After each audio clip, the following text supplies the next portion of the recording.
Abram suas Bíblias comigo, então, em Hebreus capítulo 12, versículos 4 a 17. Eu trouxe o texto aqui nos slides, mas eu sempre peço para os irmãos deixarem as suas Bíblias abertas, porque eu gosto de voltar no texto, apresentar os detalhes do texto, para que os irmãos vejam as ênfases e os argumentos que nós vamos destacar aqui no próprio texto. O meu intuito aqui é que a palavra do Senhor fale. Eu não venho trazer experiência pessoal, eu não venho trazer outra coisa senão a palavra do Senhor aos irmãos. E o texto diz o seguinte, acompanhem comigo então a leitura, Hebreus capítulo 12, versículos 4 a 17. Ora, na vossa luta contra o pecado, ainda não tendes resistido até o sangue, e estáis esquecidos da exortação que, como a filhos, discorre convosco. Filho meu, não menosprezes a correção que vem do Senhor, nem desmaies quando por ele és reprovado. Porque o Senhor corrige a quem ama e açoita a todo filho a quem recebe. É para a disciplina que perseverais. Deus vos trata como filhos, pois a que filho há que o pai não corrige? Mas se estáis sem correção, de que todos se têm tornado participantes, logo sois bastardos e não filhos. Além disso, tínhamos os nossos pais segundo a carne, que nos corrigiam e os respeitávamos. Não havemos de estar em muito maior submissão ao Pai espiritual, e então viveremos? Pois ele nos corrigiam por pouco tempo, segundo melhor lhes parecia. Deus, porém, nos disciplina para aproveitamento, a fim de sermos participantes da sua santidade. Toda disciplina, com efeito, no momento não parece ser motivo de alegria, mas de tristeza. Ao depois, entretanto, produz fruto pacífico aos que têm sido por ela exercitados, fruto de justiça. Por isso, reestabelecei as mãos descaídas e os joelhos trôpegos, e fazei caminhos retos para os pés, para que não se extravie o que é manco, antes seja curado. Segui a paz com todos e a santificação, sem a qual ninguém verá o Senhor. Atentando diligentemente, porque ninguém seja faltoso, separando-se da graça de Deus, nem haja alguma raiz de amargura, que brotando vos perturbe, e por meio dela muitos sejam contaminados. Nem haja algum impuro ou profano, como foi Esaú, o qual por um repasto vendeu o seu direito de primogenitura. Pois sabeis também que, posteriormente, querendo herdar a bênção, foi rejeitado, pois não achou lugar de arrependimento, embora com lágrimas o tivesse buscado. Amém. Vamos orar mais uma vez, meus amados. Pai querido, muito obrigado pela tua palavra, pela exortação que o Senhor nos traz essa noite. Que os nossos corações, em nome de Jesus, compreendam essa palavra e que nós possamos colocá-la em prática, com auxílio, com a instrumentalidade, por intermédio do teu Santo Espírito, em nome de Jesus. Amém. Amados, eu quero iniciar hoje relembrando um pouco dessa nossa série, de pregações em Hebreus, intitulada Eu Tenho Fé. Nós começamos essa série falando sobre a perseverança na fé. O autor de Hebreus escreve esta carta com o intuito de fazer com que os irmãos judeus daquela época perseverassem na fé, mesmo diante dos sofrimentos. Eles estavam sendo perseguidos, eles estavam sendo difamados, até mortos, queimados vivos nas praças. Então o autor ele exorta: continuem perseverando na fé, porque alguns judeus que não eram verdadeiros cristãos estavam abandonando a fé e voltando para o judaísmo. Então o autor diz: continuem na fé cristã, mostrando que a fé é superior a qualquer coisa que o judaísmo, que essa religião legalista judaica tinha como especial, tinha como sagrado. Então Cristo é superior a qualquer coisa que o judaísmo tem como especial e sagrado. Por isso, o texto inicia lá, a nossa série iniciou no texto de Hebreus 10, 32 a 39, dizendo que os da fé não retrocedem para a perdição. E é um texto que está logo depois de um versículo duro, que é um versículo que diz que horrível coisa é cair na mão do Deus vivo. Então os da fé não retrocedem para a perdição. E nós continuamos então a nossa série estudando que a fé é a confiança em Deus, em sua palavra e em Cristo. Uma confiança que é certeza, sem sombra de dúvida, do cumprimento de todas as promessas, mesmo que nós não estejamos vendo este cumprimento da promessa. Isso é fé. E nós vimos então exemplos de homens e mulheres que testemunharam que Deus é fiel no cumprimento das suas promessas, ao longo do capítulo 11. E que pela fé nós somos vitoriosos em Cristo Jesus, mesmo que venhamos a sofrer. Nós vimos um texto que esses irmãos sofreram, foram perseguidos, mas mesmo assim se mantiveram fiéis ao Senhor e herdaram a herança eterna, porque Deus é fiel. Mas então nós aprendemos que diante dessas testemunhas que testemunham que Deus é fiel, nós precisamos perseverar na corrida da fé. O autor de Hebreus no capítulo 12 inicia com essa figura da corrida. Ele diz para nós desembaraçarmos de todo peso e de todo pecado, e para nós corrermos essa corrida, essa carreira que nos está proposta. E nós precisamos correr tendo os olhos fitos ao nosso Senhor Jesus Cristo. Esse é o ponto alto, o ponto mais alto do texto, de toda essa exposição de Hebreus nesses capítulos, de todo esse sermão do autor de Hebreus que inicia lá no capítulo 10. Aqui é o clímax do texto, porque nós olhamos para o autor e consumador da nossa fé. E o autor de Hebreus então nos exorta, nesse texto que estudamos na semana passada, para considerarmos, para ponderarmos, para calcularmos os sofrimentos de Cristo e a sua vitória. Cristo sofreu muito mais do que todos nós, mas ele recebeu infinitamente mais em glória, porque ele está reinando à destra do Pai glorificado. E ele é o primeiro. Nós chegaremos lá, porque Cristo conquistou isso para nós. Então todo aquele que crê, ainda que morra, viverá, e também será coroado, glorificado, por causa que Cristo conquistou isso para nós. Então considere os sofrimentos de Cristo e veja a sua recompensa, assim também será conosco.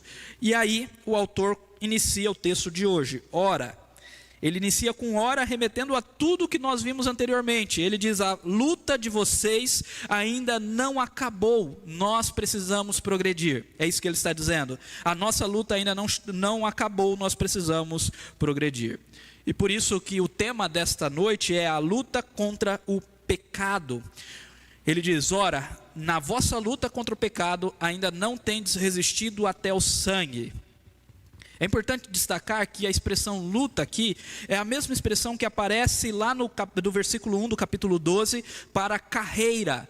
No grego é agona, da onde surge agonia. Então é um combate, é uma luta, é uma carreira, mas não é uma carreira simples, é uma carreira, uma corrida com obstáculos, é uma luta difícil, é uma luta que pode ser levada até o sangue. É isso que ele está dizendo aqui.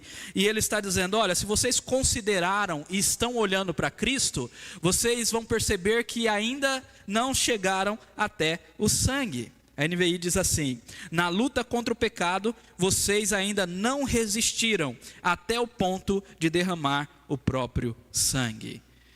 É interessante porque nós precisamos lutar constantemente contra o pecado.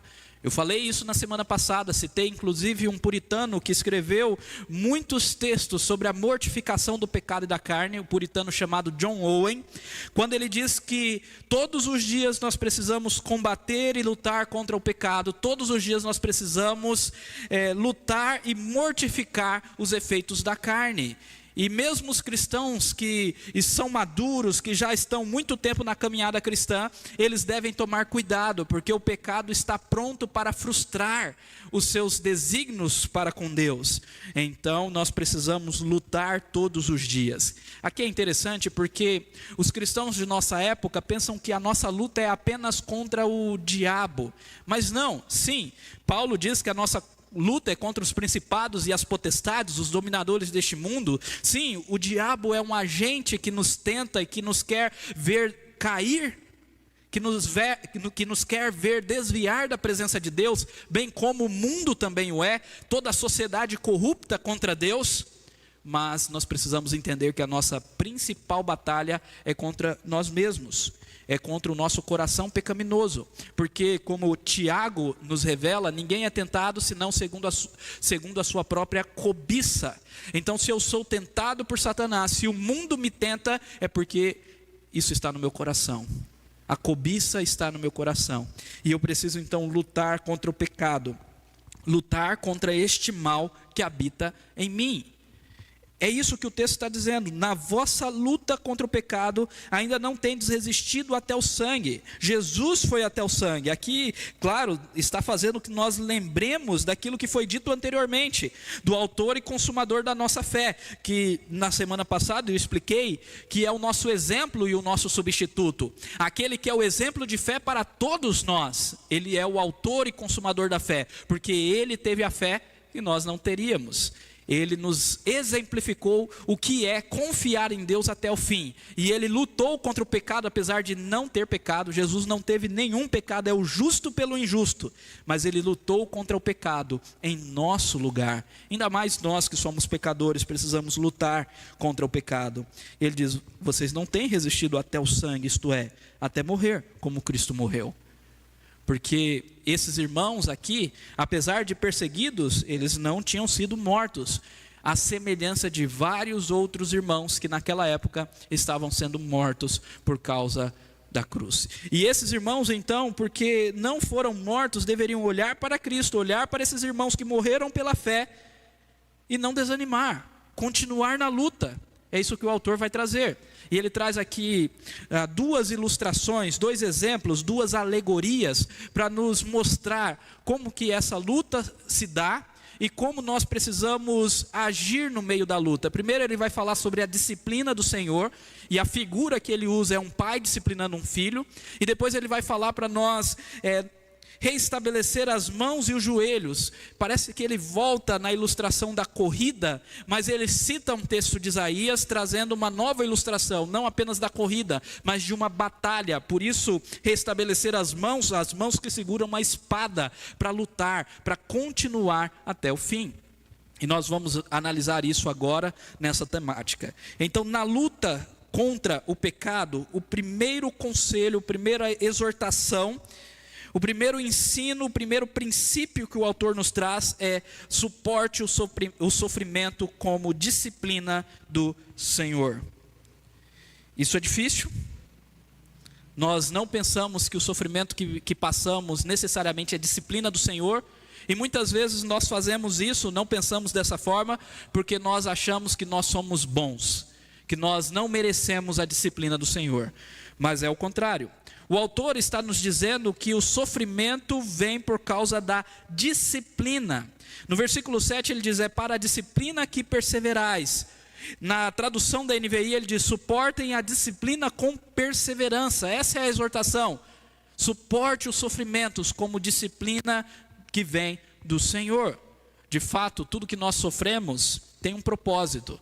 Nós falamos isso, existe jargões cristãos que falam isso. Não pergunte para Deus o porquê, mas para quê. Isso não é bíblico necessariamente, mas tem um fundo de verdade nesse jargão. Porque, de fato, todo sofrimento que passamos, Deus tem um propósito. E eu posso listar vários propósitos, mas um deles, que é o que se destaca nesse texto, é o propósito de nos aperfeiçoar. Então o autor ele diz que nós não estamos resistindo ainda até o sangue, a disciplina que vem do Senhor, e ele vai dizer para nós não menosprezarmos essa disciplina. Olha só o que ele diz aí no versículo 5: e estáis esquecido da exortação que como filho discorre convosco.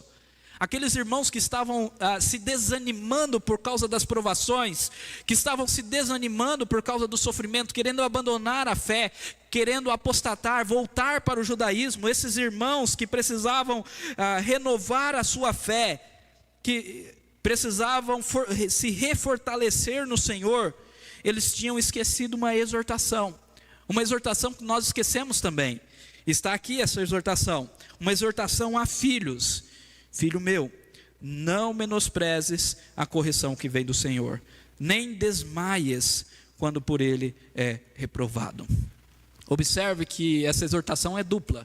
Primeiro, para nós não menosprezarmos, ou seja, quando sofremos, esses irmãos estavam sofrendo perseguições, isso sim é disciplina do Senhor. Entendam, disciplina sempre é algo bom, porque é algo que nos leva a melhorar. Quando um pai disciplina um filho, é para o seu bem. Então o sofrimento sempre é disciplina do Senhor, nós não podemos menosprezar. A atitude de menosprezar é a semelhança da atitude de um filho que é disciplinado pelo seu pai, mas irado não leva em consideração.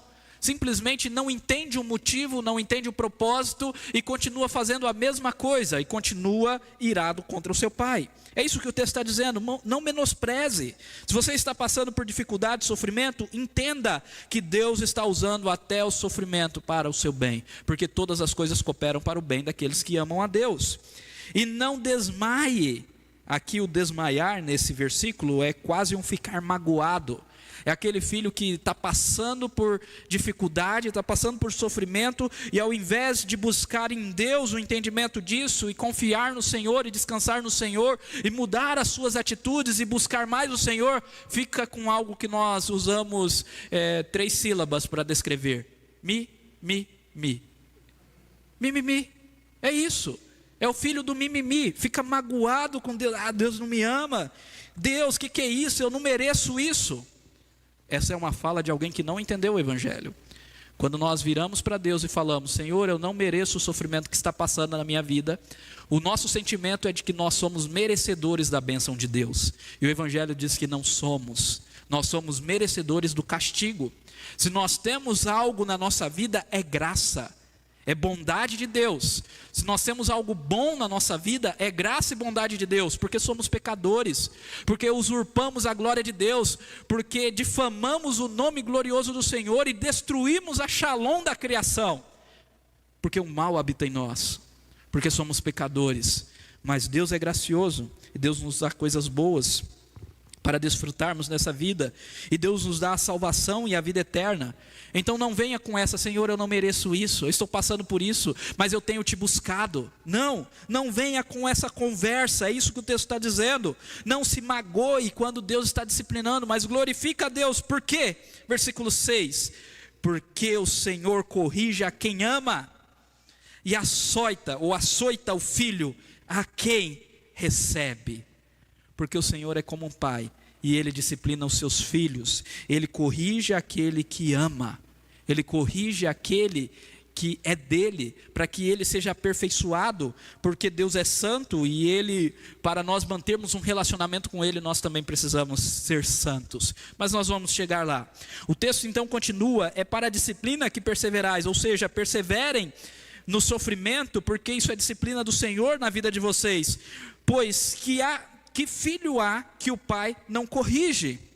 A resposta dessa pergunta deveria ser negativa. Nenhum filho o pai não corrige. Mas nos nossos dias não é bem assim. Na época do apóstolo Paulo certamente era assim. Os filhos eram disciplinados pelos pais. Os filhos, eles eram corrigidos pelos pais, para que eles para que eles crescessem, para que eles amadurecessem. É interessante isso, porque naquela época, por causa da poligamia, entre outras coisas, haviam muitos filhos de senhores que eram bastardos. Esses filhos bastardos, eles não passavam pela disciplina. Eles eram cuidados à parte dos filhos legítimos, mas os filhos legítimos, muitas vezes os próprios senhores contratavam ou colocavam servos ali para cuidar deles. É o caso, por exemplo, de Aristóteles e Alexandre o Grande, na qual Alexandre o Grande foi discípulo de Aristóteles. O termo discípulo ali é matetes, o mesmo termo que aparece: ide a todo mundo e fazei discípulos de todas as nações. Então Aristóteles discipulou, ensinou, cuidou de Alexandre o Grande. Ele foi disciplinado nas artes da guerra para ser rei. Ele sofreu, ele apanhou bastante, literalmente foi açoitado para que pudesse ser rei, porque ele era um filho legítimo de Filipe da Macedônia. Agora, os filhos ilegítimos não eram cuidados assim. É isso que o texto está dizendo. É para a disciplina que perseverais, porque Deus vos trata como filhos. Pois que filho há que o pai não corrige? Se estáis sem correção, de que todos se têm tornado participantes, logo sois bastardos e não filho. Aqui é para chamar a nossa atenção. Se a gente está sem correção, vivendo em pecado e sem correção, será que de fato somos filhos de Deus? E observe que essa correção é que todos os filhos têm tornado participantes. É uma correção que todos os filhos vão passar, porque Deus ama os seus filhos. Então o texto está nos perguntando, se nós estamos sem correção, será que de fato somos filhos? Todo filho, estando em pecado, Deus corrige, e corrige para o seu bem. É isso que o texto então vai continuar nos dizendo. Ele diz que o fim é a participação de sua santidade, ou a participação da santidade de Deus, e o fruto da justiça. A partir do versículo 9. Além disso, tínhamos os nossos pais segundo a carne que nos corrigiam e os respeitávamos. Não havemos de estar em maior submissão ao pai espiritual? É a ideia de suporte, a disciplina do Senhor. Não menospreze e nem se magoe, apenas suporte. Seja submisso à disciplina de Deus, porque Ele é o nosso pai espiritual. E então viveremos. Pois eles, os nossos pais humanos, nos corrigiam por pouco tempo, segundo melhor lhes parecia, e com muitos erros. Os nossos pais erraram muito. Nós, pais, vamos errar muito com nossos filhos, mas nós corrigimos segundo achamos melhor, conforme a palavra de Deus. Mas Deus não é assim. Deus não faz dessa forma. Deus, porém, nos disciplina para aproveitamento, a fim de sermos participantes da sua santidade. O propósito da disciplina é o quê? É a luta contra o pecado, é que nós vençamos o pecado, é que nós mortifiquemos o pecado, é que nós venhamos a ser participantes da santidade de Deus. Olha que coisa maravilhosa. E se somos participantes, não é algo que vem de nós mesmos. Ninguém é santo pela sua própria força. Tira isso, isso é egoísmo, isso é orgulho. Você não pode ser santo porque você é um cara religioso e perfeito. Você é santo porque Deus te dá esse privilégio, através do seu Santo Espírito. É o Espírito Santo que gera em nós a santidade, a santificação. Então nós nos tornamos participantes daquilo que é de Deus, e não de nós mesmos, mas de Deus. Nos tornamos participantes da santidade, e a forma de Deus fazer isso é através da disciplina. E o versículo 11 então conclui: toda a disciplina com efeito no momento não parece ser motivo de alegria. Não é assim? Não parece ser motivo de alegria. A gente fica triste, a gente fica chateado. Não queríamos ser açoitados, passar por tal e tal sofrimento, por tal e tal constrangimento. Mas depois da tristeza produz fruto pacífico aos que têm sido por ela exercitados, fruto de justiça. O fruto de justiça é o mesmo fruto do Espírito Santo, que é a santificação. Em Gálatas, capítulo 5, capítulo 6, o autor de Gálatas, o apóstolo Paulo, traz esse fruto do Espírito e como deve ser a vida daqueles que semeiam através do Espírito Santo. Então, o fruto da justiça, a bondade, a benignidade, a obediência, a submissão, a humildade, e o fruto da glória que vem do nosso Senhor Jesus Cristo. A disciplina vem da disciplina, e Deus é bom, Ele nos disciplina, isso é maravilhoso. Bom, em segundo lugar, depois de entendermos o papel da disciplina na luta contra o pecado, nós precisamos ver essa segunda exortação, que é: fortaleça as mãos e firme os joelhos, pois o Senhor vem. Vamos entender, olha o que dizem aí os versículos 12 e 13. Por isso, por causa da disciplina do Senhor, por causa da disciplina gerar em nós fruto de justiça, por causa que a disciplina nos leva a sermos participantes da santidade de Deus, porque nós não temos resistido até o sangue na luta contra o pecado, porque nós precisamos suportar com paciência a disciplina e perseverar, então restabelecei as mãos descaídas, ou seja, fortaleça as suas mãos, e fortaleça, firme os joelhos trôpegos, e fazei caminhos retos para os pés, para que não se extravie o que é manco antes que seja curado. A primeira coisa que nós temos aqui, nesse versículo 12, é uma citação do livro de Isaías. E por isso eu estou colocando ele vem, porque ele vem e nos salvará, ele vem e vos salvará, está lá na profecia de Isaías. Isaías capítulo 35, versículos 1 a 10, nós vemos essa profecia maravilhosa da restauração de Israel do exílio. O profeta Isaías profetizou contra Israel, contra Jerusalém, contra o povo de Judá, e disse que Deus viria com uma disciplina dura, levando eles ao exílio, porque eles se desviaram do Senhor. E eles então foram levados ao exílio, Jerusalém foi destruída, e ficou 70 anos sem habitação, sem ninguém ali para reconstruir Jerusalém. Mas depois de 70 anos, Deus levantou um homem chamado Ciro, e este rei persa ímpio foi usado por Deus para conduzir, para autorizar o seu povo a voltar para Jerusalém. E essa cena de Isaías capítulo 35 está falando desse retorno. E o texto diz: o deserto e a terra se alegrarão. Isaías 35 versículo 1. E o ermo exultará e florescerá como narciso. Então nós vemos palavras como alegria, como florescer. Florescerá abundantemente, jubilará de alegria e exultará. Deu-se-lhes a glória do Líbano, o esplendor do Carmelo e de Saron. Eles verão a glória do Senhor e o esplendor do nosso Deus. E aí o texto que ele está citando, versículo 3 de Isaías 35. Fortalecei as mãos frouxas e firmais os joelhos vacilantes. Dizei aos desalentados de coração: sede fortes, não temais, eis o vosso Deus. A vingança vem, a retribuição de Deus, ele vem e vos salvará. É isso que o autor está dizendo. Restabelecei as mãos decaídas e os joelhos trôpegos. Por quê? Porque o Senhor vem e vos salvará. Então se abrirão os olhos dos cegos e se desimpedirão os ouvidos dos surdos. No final está dizendo que o manco não se extravie, antes seja curado. É essa a citação. E olha só o versículo 10, a conclusão desse texto de Isaías. Os resgatados do Senhor voltarão e virão a Sião com cânticos de júbilo. Alegria eterna coroará a sua cabeça, gozo e alegria alcançarão, e deles fugirá a tristeza e o gemido. Meus irmãos, se é para Israel do Antigo Testamento, quanto mais para nós.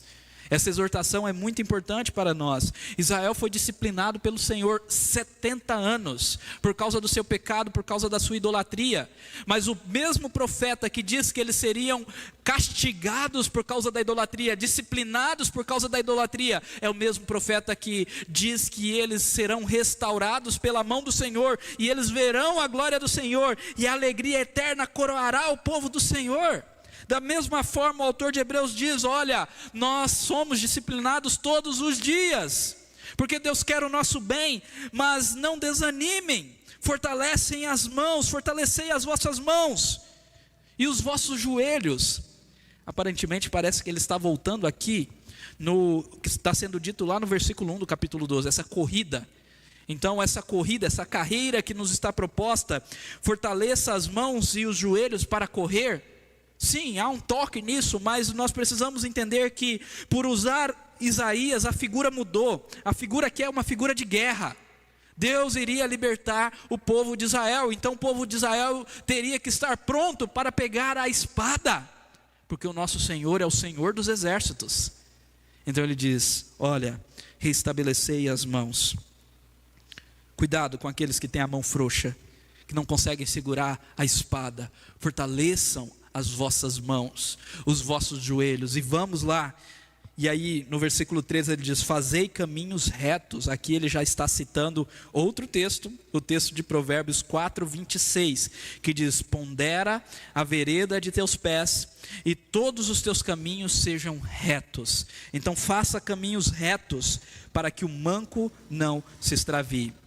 É interessante porque esses dois versículos, o versículo 12 e o versículo 13, dá a ideia de comunidade. Aqui não está falando apenas a indivíduo, mas a pessoas que vivem no seio da igreja. Ele está dizendo: olha, restabeleçam as mãos decaídas e fazei os caminhos retos para que o manco não se extravie. Ele está dizendo, preste atenção no outro irmão. Vamos lá, vamos estar prontos para a batalha, para não atrapalhar o outro irmão. Vamos nos fortalecer para nos ajudar mutuamente. Esse entendimento é importante porque logo em seguida ele vai falar, segui a paz com todos. Então ele não está dizendo para nós passarmos o sofrimento sozinhos, ele não está dizendo que nós seremos disciplinados sozinhos, ele não está dizendo que essa carreira é para ser corrida sozinha, que essa luta contra o pecado é para ser lutada sozinha. Isso é individualismo, não é cristão, não é bíblico. A vida é minha, eu faço o que eu quiser, o que importa é eu ser feliz, é do capeta, não de Deus. Baixou aqui o espírito do meu amigo ministro Jordão. É do inimigo, não vem de Deus. Não vem de Deus, meus irmãos. Deus nos diz para vivermos a vida juntos, em comunidade. E que a forma que você vive a sua vida cristã influencia a outros, é isso que o texto está dizendo. Por isso nós precisamos fortalecer as nossas mãos. Fortalecer as nossas mãos. Amém? Olha só, que interessante o texto de Jó. Eu pulei, mas eu quero retornar a ele. Porque nós falamos fortalecer as mãos, fortalecer os joelhos, mas como nós faremos isso? O texto de Jó é maravilhoso. Jó capítulo 4, versículos 3 e 4. Diz, eis que tens ensinado a muitos. Está falando de Deus. Deus tem ensinado a muitos e tens fortalecido as mãos fracas. E o texto continua, versículo 4. As tuas palavras têm sustentado aos que tropeçam, e os joelhos vacilantes tens fortificado. Quem que é este? O Senhor, o nosso Deus. É Deus que fortalece as nossas mãos fracas. É Deus e a sua palavra que sustenta os que tropeçam, que sustenta os joelhos vacilantes, que fortifica aqueles que estão vacilando. Por isso, não estamos dizendo aqui para você fortalecer a sua mão na sua própria força, porque você não vai conseguir. Estamos dizendo aqui para você se fortalecer no Senhor, porque os que esperam no Senhor renovam as suas forças. Aleluia. Em terceiro lugar, então, o texto nos versículos 14 a 17, finalizando aqui essa série de exortações, ele nos diz para nós nos esforçarmos para ter paz com todos e para nós progredirmos em santidade.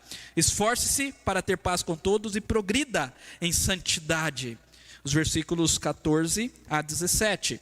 Olha aqui que diz o versículo 14. Segui a paz, isto é, busque a paz, corra atrás da paz, se esforce para encontrar a paz. E o seguir a paz também está conectado à santificação. Seguir a santificação, se esforce pela santificação, busque ela, corra atrás dela, essa é a ideia. Então seguir a paz com todos e a santificação, sem a qual ninguém verá o Senhor. Duas coisas ele coloca aqui, duas coisas que estão conectadas. Primeiro, a paz. No Antigo Testamento, o salmista Davi, no Salmo 34, 14, ele diz, afasta-te do mal e faça o bem, procure a paz e a persiga. Nós precisamos ser perseguidores da paz, mas não estamos dizendo da paz apenas com Deus, essa é a mais importante, claro, justificados, pois mediante a fé temos paz com Deus, não somos mais inimigos de Deus quando temos fé no nosso Senhor Jesus Cristo, mas não apenas essa paz com Deus, mas paz com todos os irmãos. É o que Paulo tenta nos dizer em Romanos capítulo 12, 18, falando não apenas dos irmãos, se é possível, quanto depender de vós, vivam em paz com todos. E ele continua no capítulo 14, versículo 19 de Romanos, façamos portanto todo o esforço para fazer o que conduz à paz. Nós precisamos pacificar. Isso é algo muito importante para o nosso processo de santificação. E às vezes somos disciplinados pelo Senhor, porque não estamos fazendo a paz. Claro, meus irmãos, não é a paz em detrimento da verdade. Não é a paz abrindo mão da verdade da palavra. Nós não podemos abrir mão da verdade da palavra. E certamente por causa disso seremos perseguidos, difamados, açoitados pelas pessoas do mundo. mas nós precisamos buscar a paz com todos. Olha, nós temos visto tempos de cristãos que estão prontos para brigar. Polarização, discórdias. Essa era das mídias sociais faz com que as pessoas vivam em torno de comentários, de críticas, para buscar criticar, para falar mal, para brigar. Hora por hora nós vemos pessoas em brigas extensas, gastando um tempo precioso que poderia estar falando de Cristo, que poderia estar dando para a esposa, para o filho ou para a filha, gastando um tempo precioso em discussões inúteis e fúteis, em conversas tolas, em WhatsApp, Facebook, Instagram, YouTube, seja lá qual for a plataforma, discutindo sobre homens. Nós temos um rei que é o nosso Senhor. Nós precisamos entender isso. Nós precisamos falar de Cristo. Há crentes que defendem muito mais o seu líder político, a sua preferência política do que Cristo. Nunca vi falar de Cristo hora alguma. Mas de um tempo para cá, todos os dias fala de algum político. As pessoas acham que eu tomo uma postura de isentão quanto à política. É um termo depreciativo. Tudo bem, é uma posição política, ok. Mas no meu Facebook, no meu WhatsApp, eu só falo de Cristo. Se você for lá, só tem postagem sobre o Senhor Jesus Cristo e sobre o Evangelho. Porque, meus irmãos, vai morrer todo mundo. Vai morrer um dia, vai morrer. Político A vai morrer, político B vai morrer, se não tiver Cristo vai para o inferno. Mas Cristo está reinando. E todo aquele que crê nele, reinará com ele. É isso que importa, é isso que importa nessa vida. Não estou preocupado com uma dosagem maior de conforto. Não é isso que nós devemos buscar nessa vida. Nós devemos buscar paz com todos e santificação. E santificação é um ponto que o autor vai explorar agora em diante, como o mesmo lado, ou dois lados da mesma moeda. Pensa uma moeda que tem dois lados, a paz e a santificação. Por quê? Porque sem santidade, sem a santificação, ninguém verá o Senhor. Ninguém verá o Senhor. Entenda que santificação aqui, o termo inclusive é traduzido como santificação, porque traz a ideia de um progresso. Aqui não está dizendo que você vai conseguir abandonar os seus pecados de uma hora para outra, que você ontem era pecador, hoje você deixou de pecar, que você não peca mais. Não, João nos revela em 1 João que aquele que diz que não tem pecado é mentiroso, faz Deus de mentiroso e a verdade não está nele. Todos nós somos pecadores, por isso que todos os dias nós precisamos confessar os nossos pecados a Deus, pedir perdão, crer que Ele é fiel e justo para nos perdoar. Então, não é isso que o texto está dizendo. O texto está dizendo da santificação, que é contínuo, é o progresso contínuo da fé. É quando nós vamos nos tornando a semelhança de Cristo, paulatinamente, diariamente eu abandono um pecado, diariamente eu me pareço mais com Cristo, eu reflito mais a glória de Deus, eu participo mais dessa santidade. Claro que a santificação é uma obra do Espírito Santo. Você não faz ela, você não vai conseguir fazê-la pela sua religiosidade, porque você é um cara devoto, porque você faz todos os exercícios espirituais. Não é isso, é pelo Espírito Santo, é a graça de Deus, vem pela fé. Mas o texto diz: segui a santificação, persiga a santificação, o progresso da fé, abandone pecados, porque sem a qual ninguém verá a Deus. Em Mateus 5:8 diz: bem-aventurados limpos de coração, porque eles verão a Deus. O próprio Jesus disse. Então, se você quer ver Deus, busque limpar o seu coração com o sangue do Cordeiro.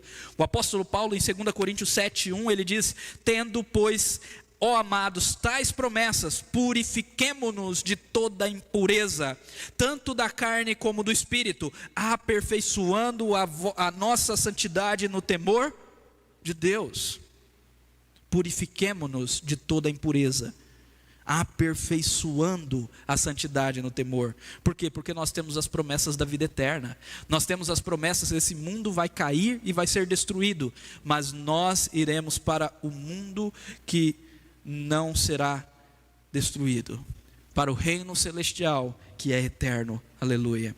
Em Efésios 5:5, Paulo diz aos irmãos de Efésios: sabei, pois isto, nenhum incontinente, impuro, avarento, que é idólatra, tem herança no reino de Cristo e de Deus. Por quê? Somos pecadores? Somos sim, mas Cristo nos liberta de cada um desses pecados. Não somos... A nossa identidade não vai estar mais no pecado quando cremos a Cristo. Então nenhum incontinente, impuro, avarento, que tem a sua identidade nesses pecados, herdará o reino de Deus. Somente aquele que tem Cristo o herdará. Então, seguir a paz com todos e a santificação, sem a qual ninguém verá o Senhor, é uma prerrogativa importantíssima para nós cristãos. E ver o Senhor é pela fé. E aqueles que têm fé progridem na santificação.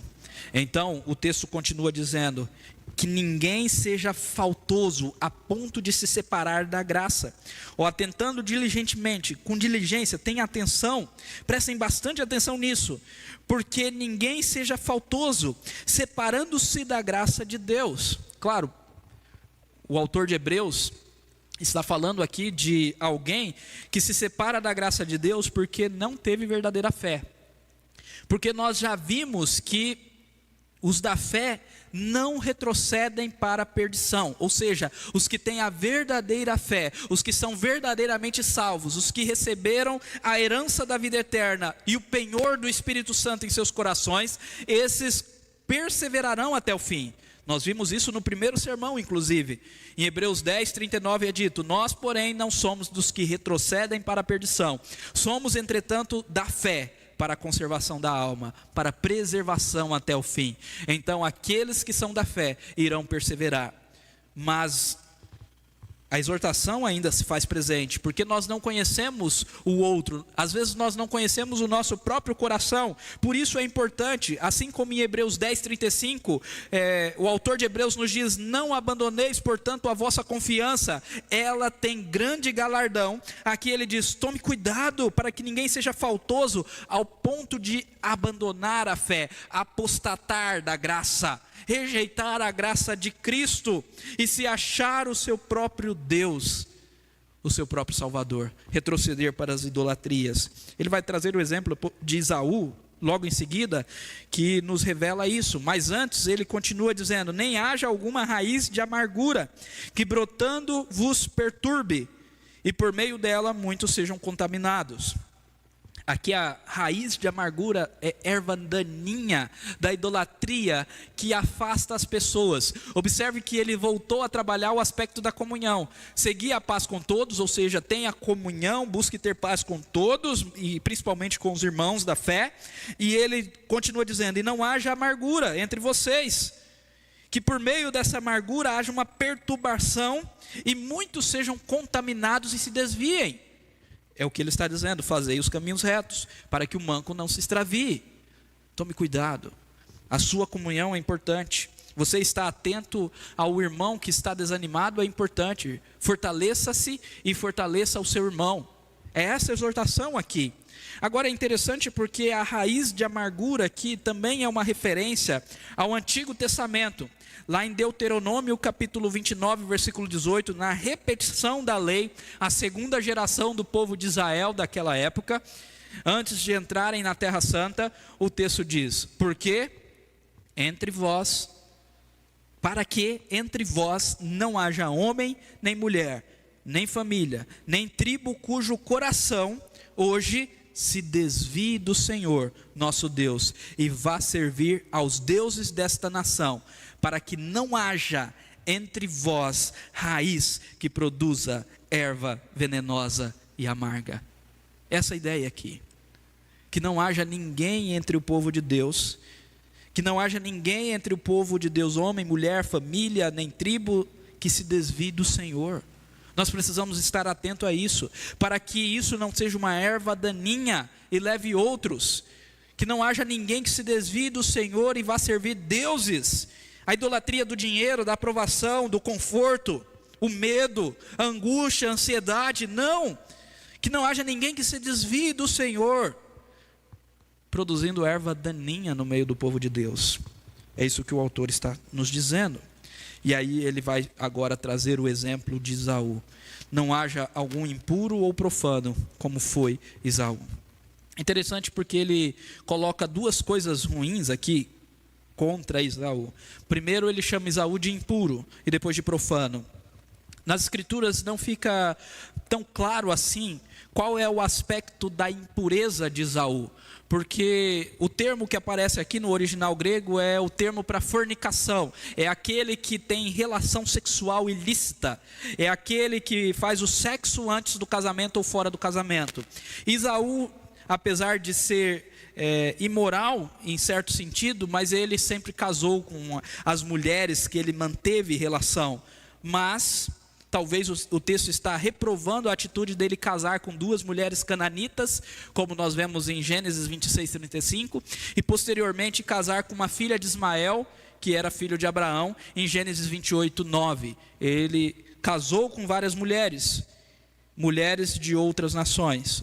Ou talvez o texto não está querendo se referir à impureza sexual de Esaú, mas à impureza espiritual, porque a idolatria, a rejeição de Deus é considerado um adultério.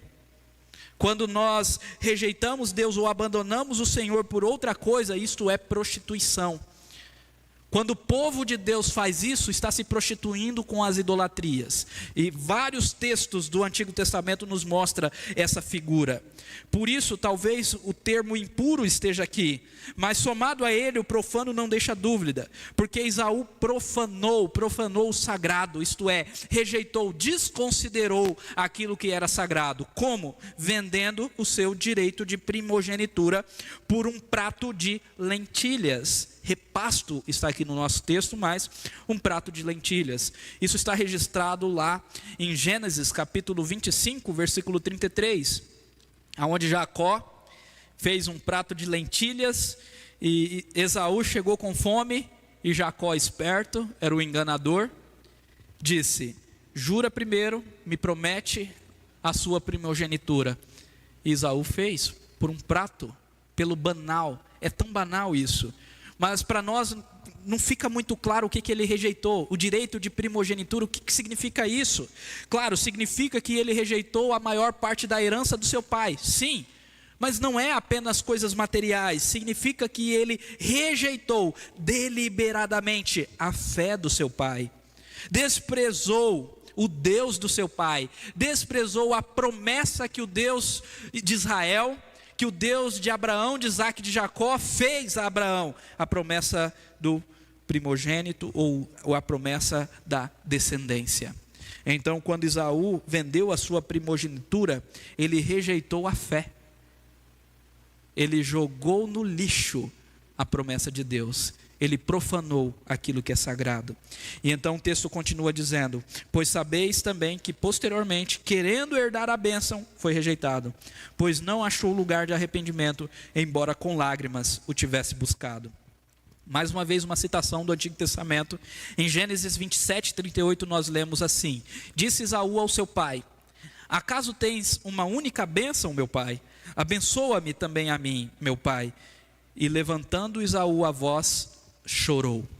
Ele chorou porque ele havia vendido a primogenitura por algo fútil. O que o texto está dizendo é que posteriormente ele quis herdar a bênção, mas ele foi rejeitado pelo seu pai, foi rejeitado pelo Senhor. E ele não achou lugar de arrependimento. O que significa isso? Não significa que ele se arrependeu e o seu arrependimento foi rejeitado. Ao contrário, significa que ele nem conseguiu se arrepender. O seu coração ficou tão duro que, apesar dele ter chorado e buscado a bênção em choro, isso não foi verdadeiro arrependimento. Por quê? Porque logo em seguida dessa ocasião, ele se ira contra o seu irmão e começa a persegui-lo. Nenhum verdadeiro arrependido vai perseguir o irmão, vai correr atrás de fazer o mal para o outro. O arrependimento produz humildade e não orgulho. Então ele não se arrependeu, ele foi rejeitado por Deus e o seu coração foi endurecido e ele não se arrependeu. Mas o ponto aqui é que Esaú desconsiderou o sagrado, o tesouro da glória de Deus, o tesouro da promessa e da vida eterna, por um prato de lentilhas. O que é o seu prato de lentilhas? uma hora a mais no WhatsApp, a pornografia, a Netflix, a Amazon Prime, dinheiro. O que é o seu prato de lentilhas? A vaidade, a estética, a academia, um namoro, sexo. O que é o seu prato de lentilhas? Tome cuidado de ser impuro e profano. Para refletirmos, a lição é óbvia, diz Kistemaker. Devemos saber que a incredulidade conduz ao endurecimento do coração e à apostasia. A incredulidade conduz ao endurecimento do coração e à apostasia e o abandono da fé. Aquele que se afasta do Deus vivo descobre que Deus o rejeitou. Deus o rejeita primeiro, por isso se afasta. Portanto, devemos lutar pela paz e pela santidade, evitar a imoralidade e a impiedade ou profanar o sagrado, e saber que cair nas mãos do Deus vivo é terrível. Assim iniciou a nossa série. Horrível coisa é cair nas mãos do Deus vivo. Nós precisamos sempre nos lembrar disso. Eu quero concluir uma conclusão de tudo que nós estamos falando, relembrando que o tema da nossa série é Eu Tenho Fé. E eu quero que vocês, meus irmãos, nós todos entendamos o seguinte, que somente com fé eu posso suportar o sofrimento com disciplina, como disciplina do Senhor. É somente com a fé. Não tem como eu suportar o sofrimento entendendo que é disciplina do Senhor sem fé nesse Deus que é fiel, sem fé nesse Deus que faz todas as coisas para o meu bem, sem fé nesse Deus que está me aperfeiçoando para que eu seja participante da sua santidade. A falta de fé produz murmuração, mágoa, mimimi na hora do sofrimento. Eu preciso fortalecer a minha fé e olhar para Deus com fé, com a certeza de que Ele está comigo mesmo em grande sofrimento, e entender que o meu sofrimento não se compara ao de Cristo. Não se compara. Cristo sofreu muito mais, infinitamente mais. Por isso que o texto que antecede é: considere aquilo que Cristo sofreu. Entenda também que somente pela fé eu posso fortalecer minhas mãos e joelhos e endireitar os caminhos da minha vida. Eu não posso fazer isso pelas minhas próprias forças. É o Espírito que o faz quando eu creio em Cristo. Então fortaleça-se em Cristo, em nome de Jesus. Somente através da fé posso buscar a paz com todos e progredir na santificação. Isso é maravilhoso, meus irmãos, porque nós, por natureza pecaminosa, desde a queda, estamos prontos para brigar, para discutir.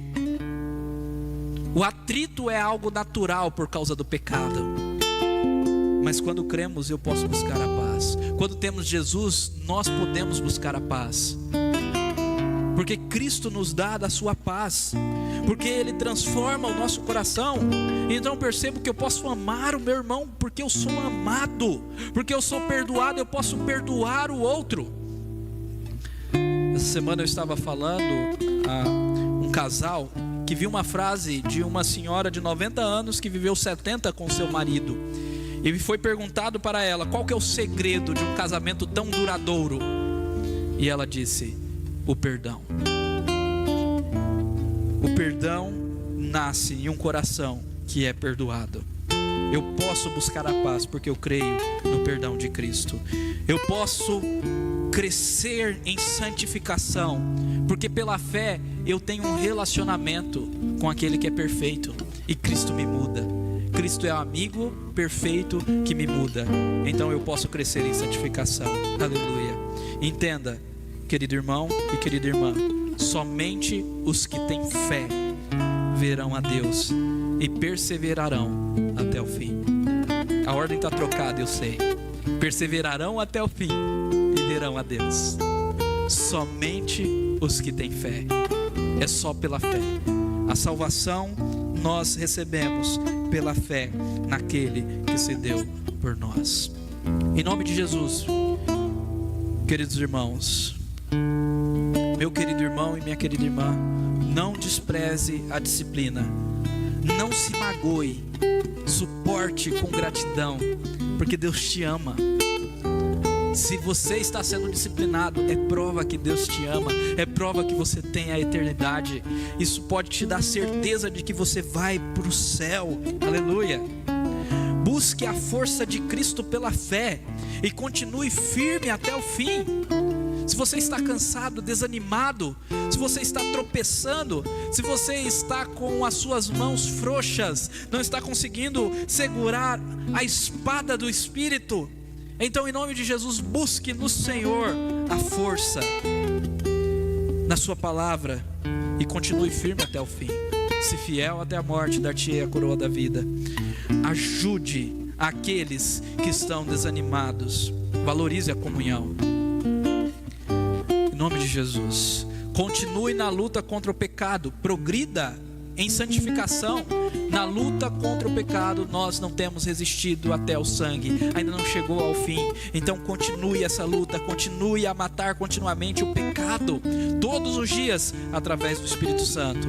Todos os dias abandone, progrida, abandone o pecado e progrida para o alvo que é Cristo. Abandone a cada dia pecados e não troque a salvação por um prato de lentilhas. Tome cuidado com isso. Os prazeres deste mundo não se comparam com a glória que há de ser revelada a nós. E creia que Deus te ama como filho e Ele te ajudará até o fim. Entender que Deus nos disciplina como filhos só reforça a verdade que Deus está nos ajudando. A gente não consegue sozinhos, nós precisamos da disciplina. Somos como crianças que precisam do pai o tempo todo ao seu lado, mostrando o caminho. E saber que Deus nos disciplina porque nos ama é uma verdade maravilhosa, que nos traz confiança de que Ele sempre estará conosco e Ele nos ajudará até o fim. Aliás, somente porque Ele está conosco, nós vamos chegar ao fim. A garantia de chegarmos ao fim é porque Ele está conosco. É porque Ele faz, Ele opera em nós, pelo poder do Seu Santo Espírito. Curva sua cabeça e vamos orar.